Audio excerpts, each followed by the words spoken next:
श्री परमात्मने नमः। ओम श्री परमात्मने नमः।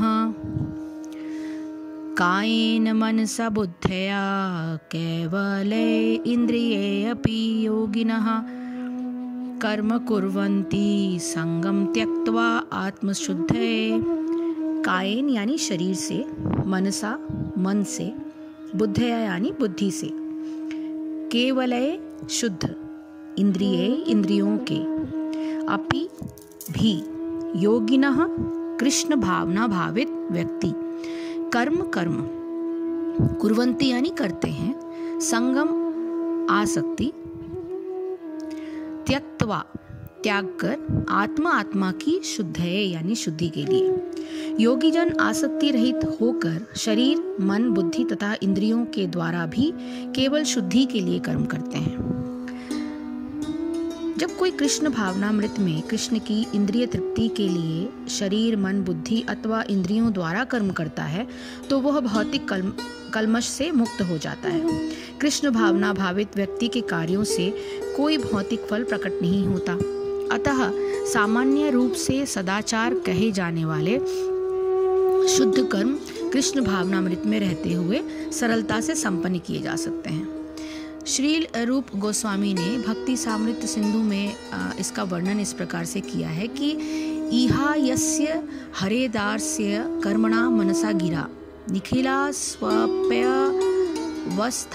जीवन मुक्तः सह उच्यते।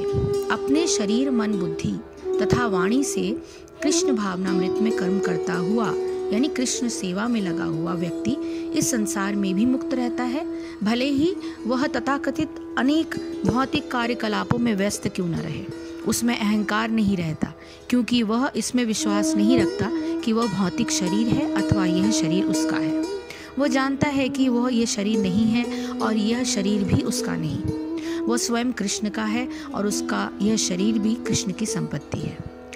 जब वह शरीर, मन, बुद्धि, वाणी, जीवन, संपत्ति आदि से उत्पन्न प्रत्येक वस्तु को जो भी उसके अधिकार में है कृष्ण की सेवा में लगाता है तो वह तुरंत कृष्ण से जुड़ जाता है।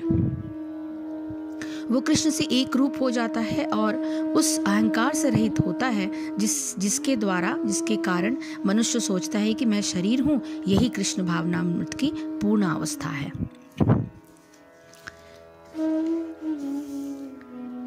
यानी कि निष्काम जो कर्मयोगी होते हैं वो ममत्व बुद्धि से रहित होते हैं और केवल इंद्रियों, मन, बुद्धि और शरीर द्वारा सारे कर्म अंतःकरण की शुद्धि के लिए आसक्ति को त्याग कर ही करते हैं। कर्मयोगी की कर्म शैली जो होती है वो इस श्लोक में भगवान इस बात पर प्राधान्यता देते हैं कि कर्म प्रधान कर्मयोगी की कर्म शैली क्या होती है। उसे परंपरा से अथवा सामाजिक नियमों के अनुसार जो धर्म संगत कर्म प्राप्त होते हैं उन्हें वो उत्साह पूर्वक इस उद्देश्य की दृष्टि में रखते हुए करता है कि उन कर्मों को आसक्ति रहित होकर करने से उसका अंतःकरण सर्वथा पाप से मुक्त होकर शुद्ध हो जाएगा।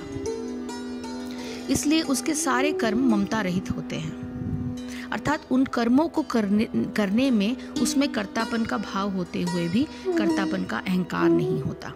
इसका तात्पर्य यह है कि उन कर्मों के फलों से वह कोई निजी लाभ नहीं उठाता, अपितु कर्मों के परिणाम का उपयोग वो या तो लोक हित में करता है अथवा उसका उपयोग आगे आने वाले कर्तव्यों के लिए कर लेता है। ऐसा कर्मयोगी पूर्ण रूप से भगवत विश्वासी होता है तथा कर्मों को करने में उसका भाव केवल लोकहित का ही होता है। लोकहित का साधन करने से उसके परिवार का और उसका अपना हित स्वयं ही सिद्ध हो जाता है। यदि वो लोकहित का उद्देश्य न रखे और केवल अपने और अपने परिवार के हित का उद्देश्य रखे तो उसके द्वारा पाप कर्म होने की संभावना पूर्ण रूप से रहती है। व्यापार आदि में अशुद्ध आचरण इसी विचार पर आधारित होते हैं कि हमें तो अपना या अपने परिवार का हित साधन करना है, हमें लोकहित से क्या मतलब। ऐसा होने से जीवात्मा पर अशुद्धि का आवरण गहन होता जाता है और वह परमानंद स्वरूप परमात्मा की प्राप्ति से सर्वथा वंचित हो जाता है।